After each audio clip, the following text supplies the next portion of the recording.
धीमहि धियो यो नः प्रचोदयात्।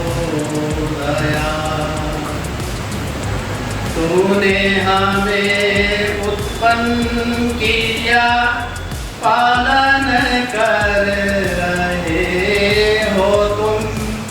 परम आदर सम्मान के योग्य ये साधी प्रस्थान और इस विद्यालय के भावी नागरिक, जिन बच्चों की वजह से आज मेरी बच्चा, सबसे मुख्य कारण तो वो बच्चे हैं जिन बच्चों को जैसे भी टूटा फूटा जो ज्ञान था मेरे पास वो देने का मैंने प्रयत्न किया, और उन बच्चों के हृदय से निकली हुई जो सच्ची भावनाएं,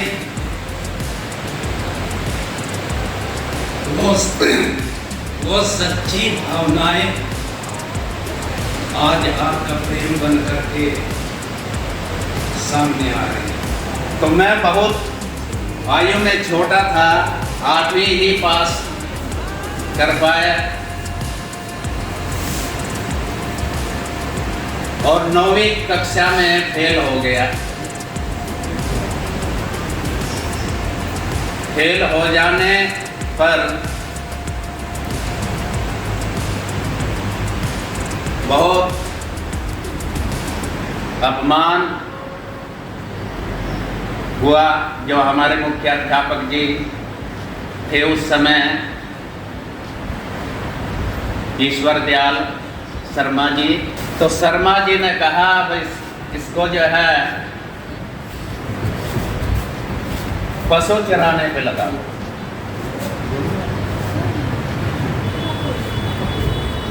ये नहीं पढ़ सकता तो इनको आगे कोई काम दे दो, कोई पशु हो गए, किसी के पशु चरा लेंगे या घास लेंगे।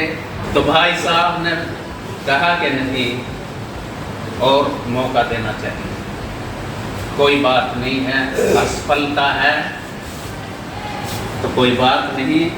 उसके बाद दोबारा एडमिशन हुआ। उसके बाद जिंदगी में फिर कभी ना तो कोई कंपार्टमेंट आई और ना कभी किसी कक्षा में फेल हुआ। जहाँ मैं आज खड़ा हूँ इस स्थान पर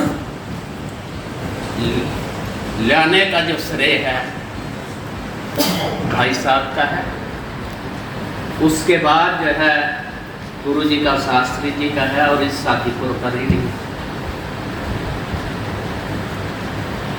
जिस समय मैं चंडीगढ़ डायरेक्टर साहब के सामने खड़ा था और स्टेशन मिलने की बात आई, मैंने साथीपुर स्कूल के अंदर आकर के नहीं देखा था कि स्कूल अंदर से कैसा है, खिचड़ी पक रही है, कितने बच्चे हैं, कमरे हैं कि नहीं है, क्या है क्या नहीं है।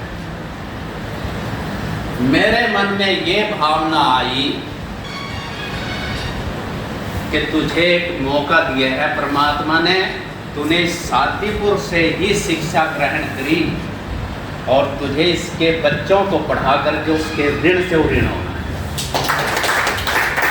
बिना कुछ सोचे, कुछ नहीं पता था मुझे, और ये भी नहीं पता था भाई यहाँ पोस्ट भी है कि नहीं है। भगवान ने आज जहाँ मैंने कदम रखा था वहाँ से आज विदाई भी वहीं से करा रहा है।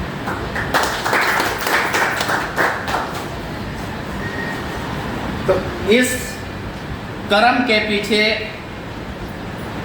मैंने जैसा बताया कि बहुत ही गरीब थे परिवार, पिताजी तो बहुत जल्दी चले गए, भाई साहब थे उनकी भी शादी नहीं हुई, तो उन्होंने पढ़ाया, यहाँ गुरुकुल की शिक्षा ली। उन्होंने फिर अपनी शादी की, घर के मकान मिट्टी के थे उनको दोबारा बनाया। फिर बात आ गई बीएड के लिए, शिक्षा शास्त्री के लिए फार्म भरे गए राष्ट्रीय शिक्षा संस्थान नई दिल्ली से। बीएड में नंबर आ गया आंध्रा में। बहुत से लोगों ने यूँ कहा कि छोड़ दो, बहुत दूर है, क्या करेंगे, यहीं कुछ काम कर लेगा। अच्छा, हमें भी नहीं पता था, हमें यमुनानगर का ही नहीं ज्ञान था। तो दिल्ली जैसे बड़े शहर का, आंध्रा और मद्रास का तो कहाँ पता था। टेलीफोन नहीं थे उस टाइम, मोबाइल नहीं थे, हमारे गांव में एक भी फ़ोन नहीं था, लैंडलाइन। तो उसी के कारण से फिर वहाँ से शिक्षा शास्त्री भी कराइए। कभी ये नहीं कहा कि भाई भी खर्चा नहीं है, आगे पढ़ाई नहीं करनी। शास्त्री देखिए फिर जैना में आ गए, यहाँ शादीपुर में ओम विद्या मंदिर में जो है, यहाँ 1991 से ही अक्टूबर से लगभग मैंने पढ़ाना शुरू किया और बहुत बच्चे पढ़ाए और बहुत कामयाब भी हुए। +1 और +2 की कक्षाएं नागल में भी पढ़ाने का मुझे मौका मिला और वहाँ के जो बच्चे पढ़ाए उनमें तो एक दो टीचर यहाँ भी बन के आया है। वो पॉलिटिकल साइंस का है, कहने का है, वो नागल का ही लड़का, वो यहाँ भी आए हैं। एक बैंक में मैनेजर बने हैं और 2 बच्चे, एक पोस्ट ऑफिस में लगे और एक ने संस्कृत से PhD की। और सबसे पहले कुरुक्षेत्र से आते उसने मुझे दिखाई, गुरुजी आपके पढ़ाई से ये मुझे PhD की डिग्री मिली है। मैंने कहा मैं तो आज तक भी नहीं करी। तो गरीबी जो है जरूर रंग लाएगी अगर ईमानदारी साथ में। गरीबी जो है, असफलता जो है, आपको आगे बढ़ने के लिए प्रेरित करती है। चींटी जो है ना 1000 बार चढ़ती है और गिरती रहती है, लेकिन वो मंजिल को जरूर प्राप्त कर लेती है। असंभव से असंभव कार्य को भी पूरा कर देती है। तो ये तो थोड़ी सी जीवन की यात्रा रही कि यहाँ शादीपुर से हो किया और फिर आगे अम्बाला में रहा। गुरुजी ने मेरे बारे में कहा उतना नहीं काबिल हूँ, लेकिन आपके मध्य में रहने के कारण से मेरी भी चमक आपकी वजह से बढ़ गई है। क्यों सद्भिरेव साहसित सद्भि कुर्वीत संगतिम सद्भिर्विवादम मैत्रीम च न सद्भिर्किंचिदात्रे। सज्जन व्यक्तियों की, महान व्यक्तियों की ही संगति करनी चाहिए, उन्हीं के साथ उठना बैठना चाहिए।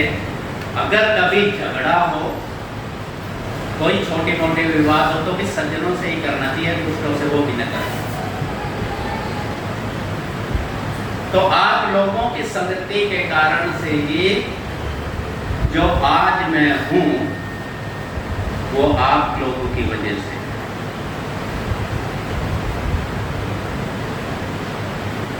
जैसे अगर एक दिन भी स्कूल के अंदर बच्चे ना हो तो आपका मन नहीं लगेगा, आपको स्कूल नहीं लगेगा। और स्कूल जो है बच्चों की वजह से लगता है। और जो घर और परिवार स्कूल लगता है ना, वो किसकी वजह से? जो अपने साथी हैं, मित्र हैं, उनकी वजह से लगता है। बहुत लंबी बात हो जाएगी। मैं अंत में फिर यही अपनी संस्कृत भाषा को प्रणाम करता हूँ, जिसने मुझे इस काबिल किया। मेरे घर और परिवार को 2 जून की रोटी मिली और इस शादीपुर नगर को अपने उन गुरुजनों को जिनकी प्रेरणा से मैं यहाँ तक पहुँचा, उनके निमित्त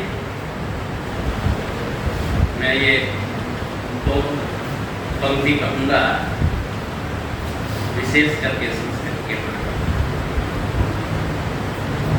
भारत देशो विभूषित वेशो विशेष अभिलाषा त्रिभुवन विराजते मम देशो वेदवाणीं प्रकाशते। भारत देशो विभूषित वेशो विशेष अभिलाषा त्रिभुवन विराजते मम देशो वेदवाणीं प्रकाशते। इन्हीं शब्दों के साथ मैं जितने भी समय तक यहाँ रहा और मेरे से कोई जाने अनजाने में किसी के मन को कोई ठेस लगी हो, किसी के कुछ ऊंचा नीचा कहा गया हो, क्योंकि परिवार है हो जाते हैं जरूर, तो थोड़ा सा मुझे और बात थी कि मैं अपना पीरियड नहीं छोड़ता था। अगर मेरे पीरियड में कोई है तो मैं जाके खड़ा हो जाता था, भाई मेरा पीरियड जरूर हो जाए, क्योंकि सम्मान तो मन से होता है, दिलों से होता है। अगर ये रिश्ता हम आज के बाद भी निभाएं तो असली रिश्ता ये है, ये नहीं कि अब तक तो स्वार्थ था, मेरा भी था आपका भी था, एक दूसरे से मिल रहे थे, या तो एक काम के बहाने थे, मतलब से मिल रहे थे। लेकिन अगर इसके बाद भी हम एक दूसरे के सुख दुख में एक दूसरे के मार्गदर्शन के लिए आगे बन के रहेंगे तो सबसे बड़ी विदाई और मित्रता हमारी यही रहेगी। इन्हीं शब्दों के साथ जिस भी अध्यापक भाई बंधु बहनों से किसी से भी या कोई भी ऐसी बात लगी हो तो उसके लिए मैं क्षमा चाहती हूँ और आप लोगों का बहुत बहुत धन्यवाद।